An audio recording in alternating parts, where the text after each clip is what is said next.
कहानी एक गिलहरी स्क्रैट से शुरू होती है। स्क्रैट अनजाने में बर्फ में भूकंप पैदा कर देती है जब वह अपने एक तरह का बीज को जमीन में गाड़ने की कोशिश करती है। वह इसे बर्फ के एक ढेर में छिपाने की कोशिश करती है, लेकिन गलती से बर्फ का एक बड़ा टुकड़ा तोड़ देती है। इससे स्क्रैट भागने की कोशिश करती है, लेकिन वह खुद बर्फ में फंसकर नीचे गिर जाती है। जैसे ही वह जमीन पर गिरती है, दक्षिण की ओर पलायन कर रहे अन्य जानवर उसके ऊपर से गुजरते हैं, जो आइस एज से बचने के लिए अपनी यात्रा पर हैं। इसके बाद कहानी मैनी नाम के एक मैमथ से परिचय कराती है, जो बाकी जानवरों की तरह पलायन नहीं कर रहा है। मैनी अपने कारणों से यात्रा कर रहा है और भीड़ से अलग रहता है। इस बीच सिड नाम का स्लॉथ जागता है और पाता है कि उसका परिवार उसे छोड़कर चला गया है। सिड अकेला महसूस करता है और अनजाने में गैंडे के एक झुंड को परेशान कर देता है, जिससे वे उसका पीछा करने लगते हैं। भागते भागते सिड गलती से मैनी से टकरा जाता है। सिड मैनी से मदद मांगता है, लेकिन शुरू में मैनी मना कर देता है। फिर गैंडे जब और ज्यादा गुस्सा हो जाते हैं तो मैनी सिड की मदद करने का फैसला करता है। मैनी गैंडों का सामना करता है और उन्हें हरा देता है, जिससे सिड की जान बच जाती है। सिड अपनी जान बचने के बाद मैनी के साथ जाने का फैसला करता है और वे दोनों एक साथ यात्रा करने लगते हैं। कहानी अब एक इंसानी गांव की ओर मुड़ती है, जिसे रूनर नाम का एक व्यक्ति चला रहा होता है। गांव में एक बच्चा भी होता है। डिएगो नाम का एक सैबरटूथ बाघ इस गांव पर नजर रखता है और इंसानों से बदला लेने के लिए सरदार के बच्चे को पकड़ने की योजना बना रहा होता है। यह सब एक बड़े सैबरटूथ बाघ के नेता सोटो के आदेश पर होता है, जो इंसानों से दुश्मनी रखता है। डिएगो को सरदार के बच्चे को पकड़ने का काम दिया जाता है, जबकि उसके साथी इंसानों का ध्यान भटकाते हैं। डिएगो और उसके साथियों द्वारा गांव पर हमला होता है। डिएगो सरदार की पत्नी का पीछा करता है, जो अपने बच्चे को गोद में लिए होती है। वे एक झरने तक पहुंचते हैं और जब डिएगो बच्चे को पकड़ने की कोशिश करता है तो महिला बच्चे के साथ झरने में कूद जाती है। डिएगो उसे बचा नहीं पाता और अपने समूह को बताता है। सोटो डिएगो से निराश होता है और उसे बच्चा ढूंढकर वापस लाने का नया आदेश देता है। इधर मैनी और सिड इंसानों के पास पहुंचते हैं, जहां एक महिला उन्हें अपना बच्चा सौंप देती है। जब वे मुड़ते हैं तो महिला पानी में गायब हो चुकी होती है और उन्हें नहीं पता होता कि उसके साथ क्या हुआ। सिड बच्चा वापस गांव ले जाना चाहता है, लेकिन मैनी इंसानों के साथ अपने बुरे अनुभवों के कारण वहां नहीं जाना चाहता। अंततः सिड खुद ही बच्चा लौटाने का फैसला करता है, लेकिन उसे एक चट्टान पर बच्चा खतरे में दिखता है। डिएगो वहां आता है और बच्चे को ले जाने की कोशिश करता है, लेकिन मैनी और सिड भी आ जाते हैं। डिएगो उनसे दोस्ती करने की कोशिश करता है, लेकिन मैनी और सिड उसे अनदेखा करते हैं। अंततः वे तीनों बच्चे को इंसानों के पास वापस ले जाने के लिए एक साथ यात्रा करने का निर्णय लेते हैं। यात्रा के दौरान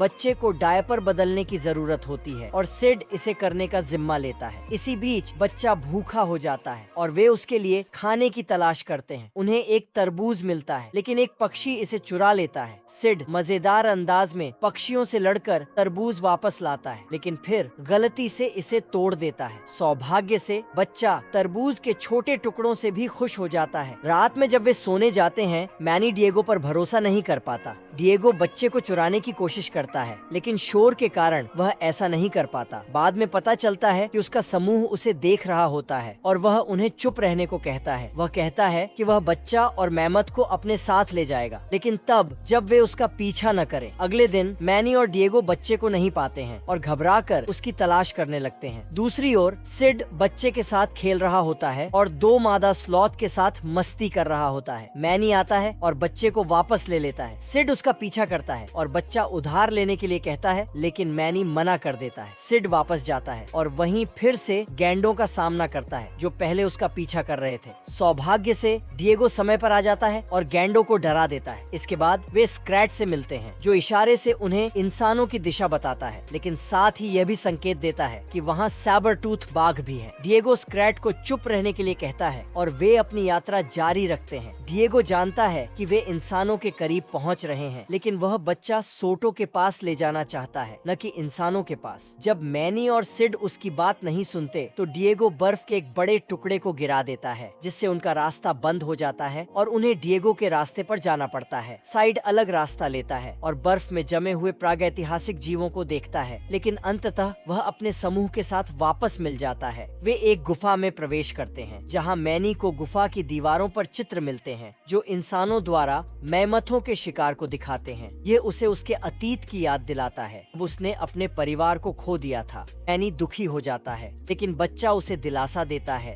दूसरी ओर रूनर अब भी अपनी पत्नी और बच्चे की तलाश कर रहा होता है, लेकिन उसके गांव के लोग तूफान के कारण उसे रुकने के लिए कहते हैं। आखिरकार वह भी मान जाता है और तूफान रुकने का इंतजार करता है। इधर मैनी और उसके दोस्त एक ज्वालामुखीय इलाके में पहुंचते हैं और गर्मी से बचने के लिए भागते हैं। डिएगो एक पिघलते बर्फ के टुकड़े पर फंस जाता है, लेकिन मैनी उसे बचाने के लिए खुद को गिरा देता है। सभी को लगता है कि मैनी मर गया, लेकिन वह एक ज्वालामुखीय विस्फोट की मदद से वापस ऊपर आ जाता है। दूसरी ओर सोटो डिएगो से नाराज होता है क्योंकि वह अब तक नहीं लौटा है। पता चलता है कि सोटो न केवल बच्चे को बल्कि मैनी को भी पकड़ना चाहता है। रात में मैनी और उसके दोस्त एक बर्फीले तूफान से बचने के लिए आश्रय लेते हैं। सेड गलती से आग जला देता है और सभी हंसते हुए बच्चे को चलते हुए देखकर खुश हो जाते हैं। अगली सुबह वे अपनी यात्रा जारी रखते हैं, लेकिन उन्हें फिर से बर्फीले तूफान का सामना करना पड़ता है। डिएगो सभी को छिपने के लिए कहता है क्योंकि उसके पुराने साथी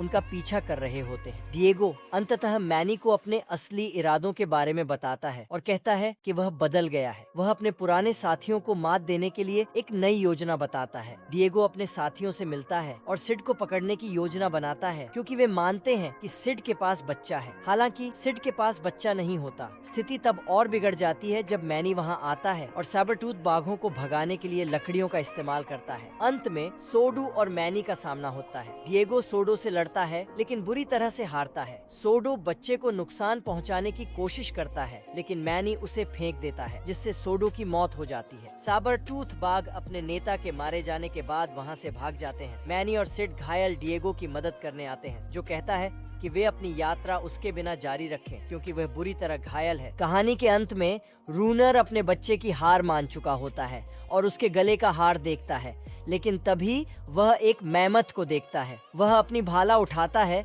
लेकिन मैनी उसे शांत रहने का संकेत देता है। मैनी बच्चे को बाहर लाता है और रूनर खुशी से अपने लोगों को रुकने के लिए कहता है। रूनर का बच्चा सुरक्षित रूप से उसके पास लौट आता है। बच्चा मैनी और सिड को गले लगाता है, उन्हें अलविदा कहता है और फिर खुशी खुशी अपने पिता के साथ वापस गांव चला जाता है। मैनी और सिड बच्चे को जाते हुए देखते हैं और वे भावुक हो जाते हैं। इस तरह बच्चे को वापस उसकी सही जगह पर पहुंचाने का उनका मिशन पूरा हो जाता है। इसके बाद डिएगो, जो लड़ाई में बुरी तरह घायल हो गया था, धीरे धीरे ठीक होने लगता है। वह अपने दोस्तों के पास वापस लौट आता है। मैनी, सिड और डिएगो तीनों एक बार फिर एक साथ होते हैं। इस यात्रा ने उनकी दोस्ती को और मजबूत बना दिया है। वे अब अच्छे दोस्त बन चुके हैं और एक टीम की तरह आगे बढ़ते हैं। कहानी इस बात के साथ समाप्त होती है कि दोस्ती और एकता से बड़े संघर्ष को भी पार किया जा सकता है। इस मूवी का सेकंड पार्ट भी है। अगर आप चाहते हैं मैं उसको भी एक्सप्लेन करूँ तो कमेंट में पार्ट 2 लिखे। और वीडियो अच्छी लगी हो तो चैनल को लाइक, शेयर और सब्सक्राइब करना न भूले।